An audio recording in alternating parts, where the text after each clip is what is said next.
Hello student, concept physics class की इस नई वीडियो में आपका स्वागत है। बैक वाली वीडियो में हम मीटर सेतु के बारे में अध्ययन किए थे। आज हम लोग विभवमापी जिसको बोलते हैं पोटेंशियोमीटर का अध्ययन करेंगे। देखिए विभवमापी का कार्य क्या होता है, सबसे पहले हम समझेंगे। विभवमापी का कार्य होता है किसी सेल के विद्युतवाहक बल को मापने के लिए, यानी विभवमापी की सहायता से किसी सेल के विद्युतवाहक बल को क्या किया जाता है, मापा जाता है। एक बात और यहाँ ध्यान दीजिएगा कि किसी परिपथ में दो बिंदुओं के बीच विद्युतवाहक बल या वोल्टेज को मापने के लिए हम वोल्ट मीटर का भी उपयोग करते हैं। ध्यान समझिएगा, किसका उपयोग करते हैं? वोल्ट मीटर का उपयोग करते हैं। लेकिन जब इस विभवमापी और इस वोल्ट मीटर दोनों में तुलना की जाती है तो हम पाते हैं कि जो ये विभवमापी है ये वोल्ट मीटर से क्या होता है, सर्वश्रेष्ठ होता है। यानी वोल्ट मीटर से विद्युतवाहक बल को सही मानों को मेजर करके क्या करता है, बताता है। ऐसा क्यों? वोल्ट मीटर किसी सेल के विद्युतवाहक बल के सही मानों को माप कर नहीं बताता। क्यों? इसका रीजन यह है कि वोल्ट मीटर के पास एक अपना अल्प रेजिस्टेंस होता है, जिसके चलते उसमें विभव की पतन हो जाती है, यानी विभव की कुछ मात्रा क्या हो जाता है, नुकसान हो जाता है, जिसके चलते ये किसी सेल के विद्युतवाहक बल को सही माप कर नहीं बताता है। लेकिन विभवमापी से अगर हम किसी सेल के विद्युतवाहक बल को मापते हैं तो वह सही मान बताता है। इसलिए कहा जाता है कि विभवमापी जो होती है वोल्ट मीटर से क्या होती है, सर्वश्रेष्ठ होती है। अब आइए अब इसकी सिद्धांत को समझते हैं। ध्यान समझिए। अब इसके सिद्धांत को समझने के लिए हमें एक डायग्राम बनाना होगा, और ये डायग्राम किस प्रकार आती है, ध्यान समझिएगा। इसके डायग्राम में क्या होता है कि एक सेल लगी रहती है,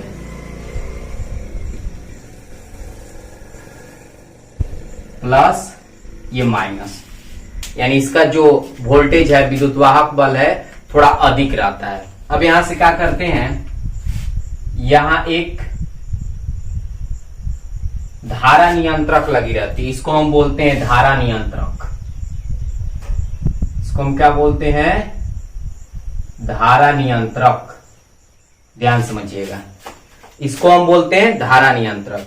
अब यहां से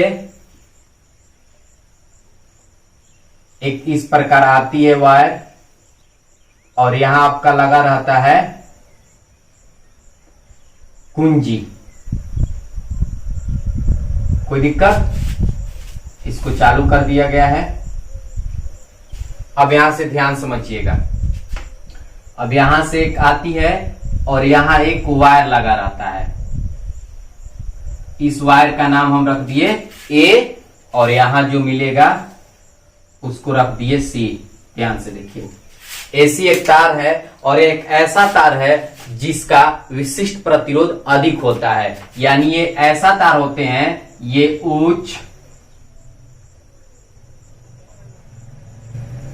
उच्च विशिष्ट प्रतिरोध का तार होता है।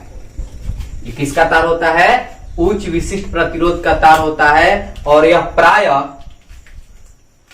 यह प्राय जो वायर होती है मैग्नीन या कॉन्स्टेंटन, ध्यान समझिएगा, मैग्नीन या कॉन्स्टेंटन के धातु से मिलकर क्या होते हैं, बने रहते हैं। अब ऐसा क्यों? सबसे पहला क्वेश्चन उठा कि इसमें जो एसी एक वायर लगी है यह मैग्नीन तथा कॉन्स्टेंटन से ही मिलकर क्यों बना रहता है? मैग्नीन तथा कॉन्स्टेंटन का ही क्यों बना रहता? तो इसका रीजन यह है कि इस पर ताप का कोई इफेक्ट नहीं पड़ता है, और दूसरा मुख्य कारण है कि इसका उच्च विशिष्ट प्रतिरोध होता है। कोई दिक्कत? और यहां एक एमीटर लगी रहती है, और यहां से जब कुंजी को बंद किया जाता है तो आई करंट फ्लो होती है। और एक बात ध्यान दीजिएगा कि विभवमापी में धारा का मान बदलता नहीं है। अब यहां से ध्यान समझिएगा, अब इस धारा नियंत्रक को हम समझा देते हैं कि धारा नियंत्रक का अर्थ क्या होता है। धारा नियंत्रक, इसका नाम ही है धारा नियंत्रक, यानी यह धारा को क्या करता है, नियंत्रित करता है। अब ध्यान से देखिए क्या होता है, ये जो आपकी तीर के निशान दिखाई दे रही है, अगर आप इसको घसकाकर यहां लाइएगा तो प्रतिरोध का मान क्या हो जाएगी, कम हो जाएगी। जैसे इस प्रकार दिया है आपका ये रेजिस्टेंस है, अगर हम इसको यहां रखते हैं तो प्रतिरोध का मान क्या हो जाएगी, अधिक हो जाएगी। और जब प्रतिरोध का मान अधिक हो जाएगी तो बहने वाली धारा का मान क्या हो जाएगा, कम हो जाएगा। अगर आपको यहां रखना है तो प्रतिरोध का मान क्या हो जाएगा, कम हो जाएगा, तो धारा का मान क्या हो जाएगी, अधिक हो जाएगी। यानी जितना आवश्यकता अनुसार मुझे धारा चाहिए, इससे धारा नियंत्रक से हम क्या कर लेते हैं, धारा इस सर्किट में क्या करते हैं, फ्लो कराते हैं। कोई दिक्कत। अब मैं क्या कर रहा हूं कि इसकी सिद्धांत को प्राप्त करने के लिए विभवमापी जो होता है विभव प्रवणता के जैसा ही इसकी जो सिद्धांत होती है विभव प्रवणता, हम बैक वाले वीडियो में पढ़े हैं कि लंबाई के साथ विभव में परिवर्तन के दर को हम क्या बोलते हैं, विभव प्रवणता। तो उसको प्राप्त करने के लिए मैं क्या किया कि यहां कहीं पॉइंट मान लिया और इस पॉइंट को मैं क्या मान लिया, डी। आप यहां भी मान सकते हैं, यहां भी मान सकते हैं, यानी ए और सी के बीच में कहीं एक पॉइंट मान लिए, ए और सी के बीच में कहीं एक पॉइंट मान लिए क्या, डी। और जैसे ही पॉइंट इसको माने और यहां से यहां तक दूरी मेजर किए तो हम मान लिए कि ए से डी की दूरी कितनी है, एल है। ए से डी की दूरी कितनी है, एल है। और इनके बीच जो रेजिस्टेंस है, ध्यान समझिएगा, इनके बीच जो आपका रेजिस्टेंस है वो मैं मान लिया कि क्या है, आर है। इनकी बीच की दूरी में मान लिया ए और डी के बीच की दूरी एल और इनके बीच रेजिस्टेंस क्या है, आर है। तो मैं देखिए अब इसको कैसे प्रूव कर रहा हूं। अब इसको कैसे लिखेंगे, तो हम लिखेंगे कि माना कि एसी तार, ध्यान समझिएगा, माना कि एसी तार के अनुप्रस्थ काट का क्षेत्रफल बराबर ए। जो ये एसी तार है इसके अनुप्रस्थ काट का क्षेत्रफल मैं कितना मान लिया, ए मान लिया। इसके बाद विशिष्ट प्रतिरोध जिसको हम बोलते हैं प्रतिरोधकता, क्या मान लिया, रो मान लिया। क्या मान लिया, रो मान लिया। विशिष्ट प्रतिरोध इसका क्या है, रो, और तार का अनुप्रस्थ काट का क्षेत्रफल ए, यानी ये बदलने वाला नहीं है, एक कांस्टेंट राशि है। हम यहां से अब चल रहे हैं एडी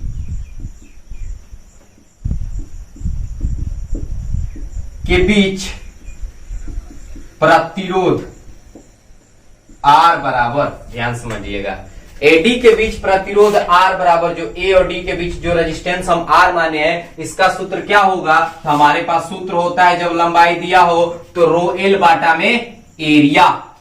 आर बराबर सूत्र क्या होगा, रो एल बाटा में एरिया। ये आर के मान निकाल दिए, ए और डी के बीच प्रतिरोध का मान क्या होगी, रो एल बाटा ए। अब इसके बाद आगे बढ़ते हैं। अब इसमें क्या लिखेंगे, अब यहां से लिखेंगे ए और डी के बीच विभव। अब यहां से विभव निकालेंगे ओम के नियम से। V बराबर सूत्र क्या होता है, आई आर। अब यहां से इसका मान रखेंगे, आई तो बदलेगा नहीं, आई रहेगा, और आर का मान हो जाएगा आपका रो एल बाटा ए। रो एल बाटा क्या हो जाएगा, ए हो जाएगा। अब आगे बढ़ते हैं। क्या हम इसको ऐसे लिख सकते हैं, V बराबर आई रो बाटा ए इंटू एल, आई रो बाटा ए इंटू एल। अब यहां से लिखेंगे आई रो बाटा ए बराबर क्या, नियतांक, नियतांक है।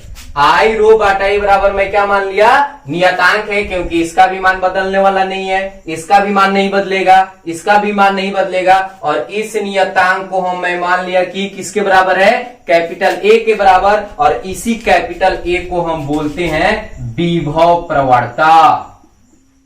विभव प्रवणता, इसी को हम क्या बोलते हैं, विभव प्रवणता। तो अब यहां से लिखेंगे V बराबर आई रो बाटा ए का वैल्यू किसके बराबर हो जाएगा, के एल के। तो इसलिए यहां से अगर मुझे के निकालना होगा तो V बाटा एल, यानी लंबाई के साथ विभव में परिवर्तन के दर को हम क्या बोलते हैं, विभव प्रवणता बोलते हैं।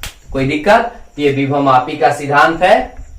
आई होप आपको समझ में आ गया होगा। तो इतनी बातें स्क्रीनशॉट कर लीजिए। इसके बाद हम इसके आगे वाले टॉपिक को बढ़ते हैं और अब हम पढ़ेंगे विभव मापी के उपयोग। कोई दिक्कत? तो इतनी बातें आप स्क्रीनशॉट कर लीजिए। देखिए अब आगे बढ़ते हैं। अब यहां से देखिए क्या करना है। अब यहां से इसको बिठा देते हैं। इसी फिगर पर हम बनाएंगे। देखिए अब यहां से लिखेंगे विभवमापी का उपयोग। विभवमापी का उपयोग। देखिए अब विभवमापी का उपयोग क्या है, तो देखिए विभवमापी का दो उपयोग है। पहला उपयोग है कि दो सेलों के विद्युतवाहक बल की क्या करने में, तुलना करने में। दो सेल है और उसके विद्युतवाहक बल की क्या किया जाता है, तुलना किया जाता है। यानी कहने का अर्थ यह हुआ कि इसमें दो सेल में एक सेल का विद्युतवाहक बल मुझे मालूम रहता है और एक सेल का विद्युतवाहक बल मुझे क्या करना होता है, ज्ञात करना होता है। और दूसरा इसका उपयोग है किसी सेल के इंटरनल रेजिस्टेंस को ज्ञात करने में, जिसको हम बोलते हैं आंतरिक प्रतिरोध को क्या करने में, ज्ञात करने में। तो हम पहला उपयोग अब अध्ययन करेंगे और पहला उपयोग यहां से लिखते हैं। पहला उपयोग है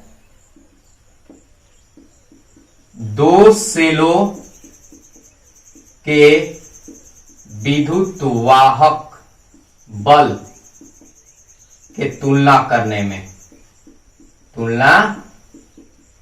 में, ध्यान समझिएगा। अब यहां डायग्राम पर आइए। इसमें क्या है कि इसमें थोड़ी सी अंतर करना है। दो सेलों के विद्युतवाहक बल के तुलना करने के लिए जो ये एसी वायर है, जिसको हम बोल रहे हैं कि उच्च विशिष्ट प्रतिरोध का वायर है, इसकी लेंथ बढ़ा दी जाती है। यानी इसमें थोड़ा सा लेंथ इसका क्या रहता है, बड़ा रहता है, यानी लगभग 10 मीटर का रहता है। तब यहां से क्या करना है, ध्यान समझिएगा। यहां से अब इसमें करना क्या है कि यहां से अब इसको थोड़ा सा घुमा देना है इस प्रकार, ऐसे, और ले जा सकते हैं इस प्रकार ऐसे।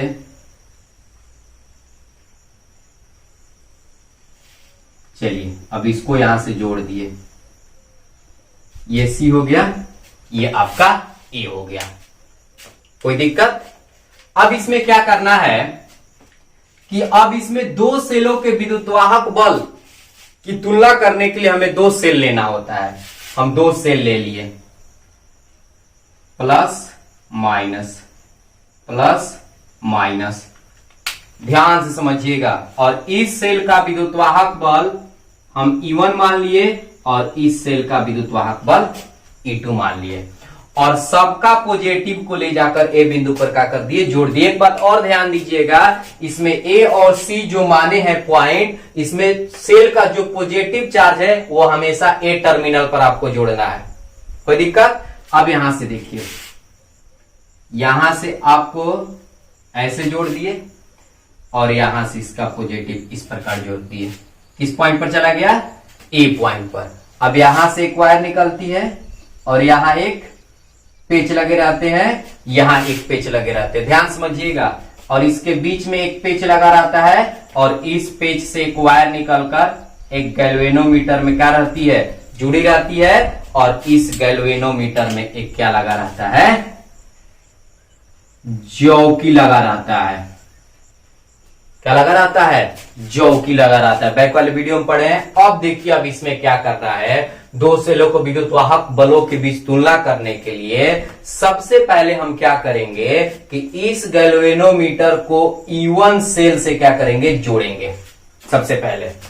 सबसे पहले गैल्वेनोमीटर को E1 सेल से क्या करेंगे, जोड़ेंगे और इस जौकी को यहां से घिसकाना स्टार्ट करेंगे। घिसकाते घिसकाते ए और सी के बीच कोई ऐसा एक पॉइंट आएगा जहां विक्षेप क्या हो जाएगी, शून्य हो जाएगी। बैक वाले वीडियो में पढ़े हैं ना। तो मैं मान लिया कि इसको हम यहां लेकर आ रहे हैं, तो यहां इसकी विक्षेप क्या हो जा रही है, शून्य हो जा रही है। और इस पॉइंट को हम नामकरण क्या कर दिए, डी। यहां लेकर आने पर विक्षेप शून्य हो जा रहा है। कब, जब E1 सेल से गैल्वेनोमीटर को जोड़े थे तब। तो मैं मान लिया कि इस A से इस D पॉइंट की जो दूरी है वो L1 है, क्योंकि इसमें 2 पॉइंट आएगा।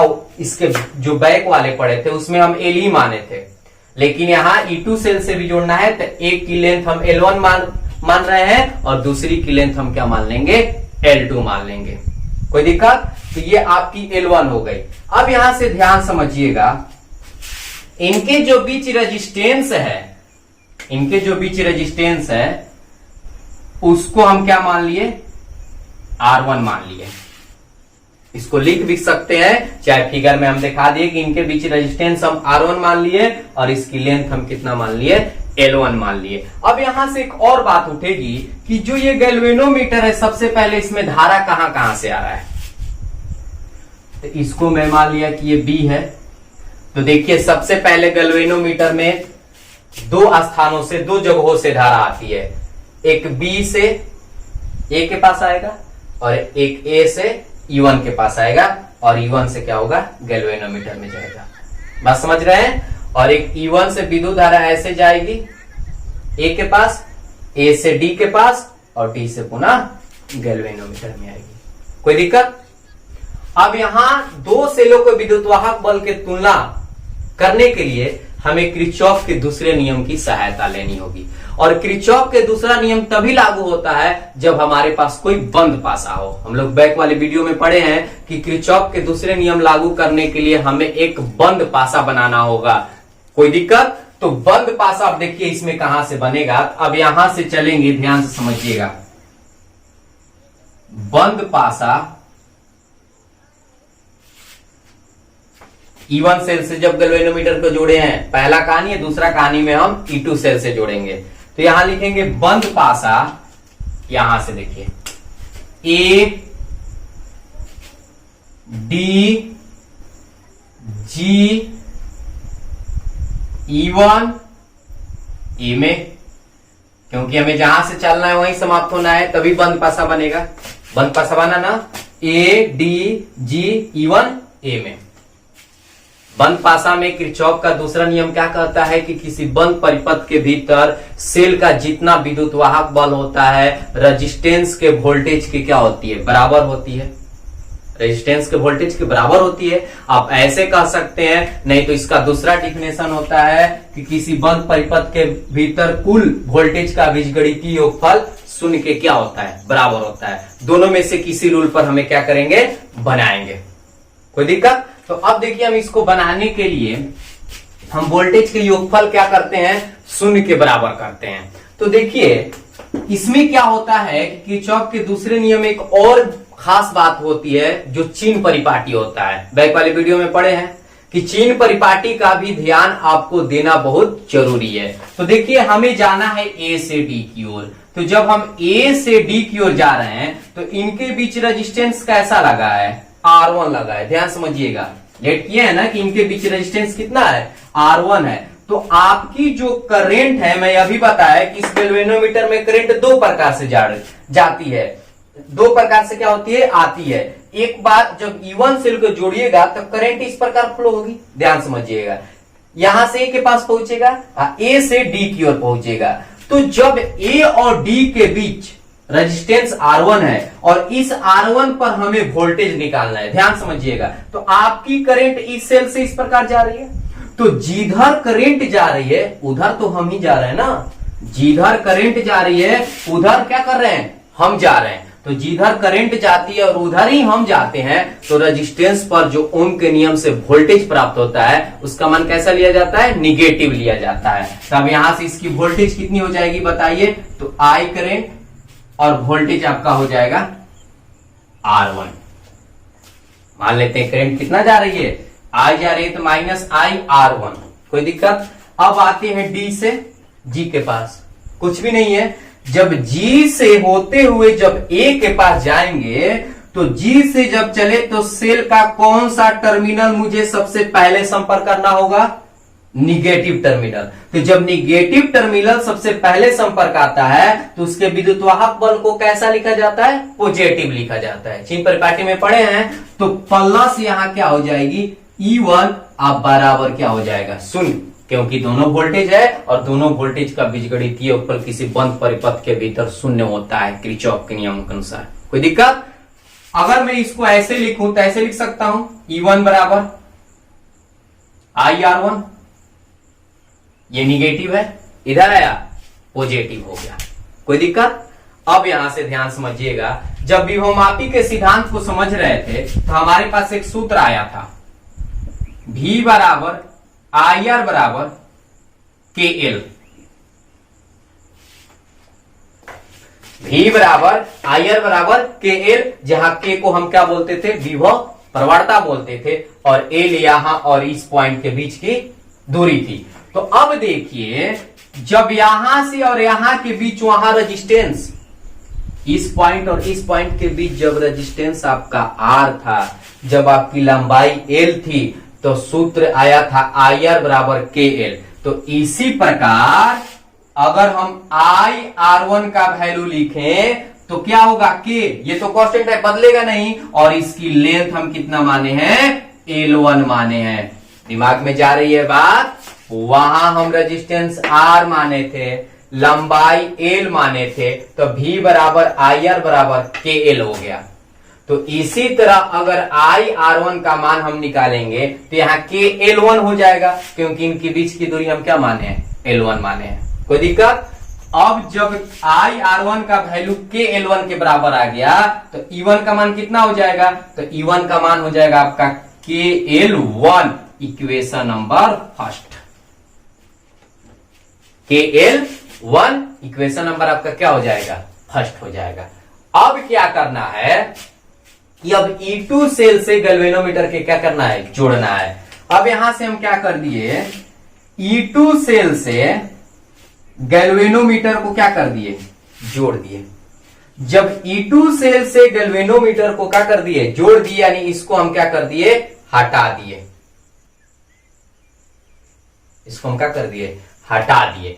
तो अब यहां हम देख रहे हैं कि इस चौकी को घसकाते घसकाते यहां से इधर लेकर आ रहे हैं, तो हम मान रहे हैं कि इस पॉइंट पर इसका विक्षेप क्या हो जा रहा है, शून्य हो जा रहा है। इस पॉइंट पर, एक ही पॉइंट पर तो विक्षेप शून्य नहीं होगा, क्योंकि दोनों सेलों का विद्युत्वाहक बल क्या है, अलग अलग है। तो यहां से मैं मान लिया कि इस पॉइंट पर आपकी विक्षेप क्या हो जा रही है, शून्य हो जा रही है। तो पुनः जब इस पॉइंट पर आपकी विक्षेप शून्य हो जाएगी, तो मैं मान लिया कि यहां से यहां तक की जो दूरी है वह L2 है, और A और E के बीच जो रेजिस्टेंस है वो मैं मान लिया R2 है। तो यहां भी किरचॉफ के नियम से बंद पासा बनाएंगे और पुनः इसी तरह क्रिया करेंगे, तो मेरा दूसरा इक्वेशन आ जाएगा। आई होप बात को समझ पा रहे हैं। तो अब यहां से हम क्या करेंगे, इतनी बातें जो है आप स्क्रीनशॉट कर लीजिए, इसके बाद हम आगे बढ़ते। देखिए अब यहां से क्या करेंगे, ध्यान समझेंगे।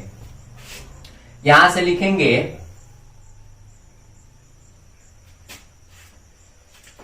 बंद पासा, बंद पासा, ध्यान समझिएगा, E2 सेल से जुड़े हैं, बंद पासा, पुनः स्टार्ट करते हैं, A, अब D नहीं, E, G, E2, E में, कोई दिक्कत। E2 सेल से जुड़े हैं, E2 की कहानी लिखेंगे।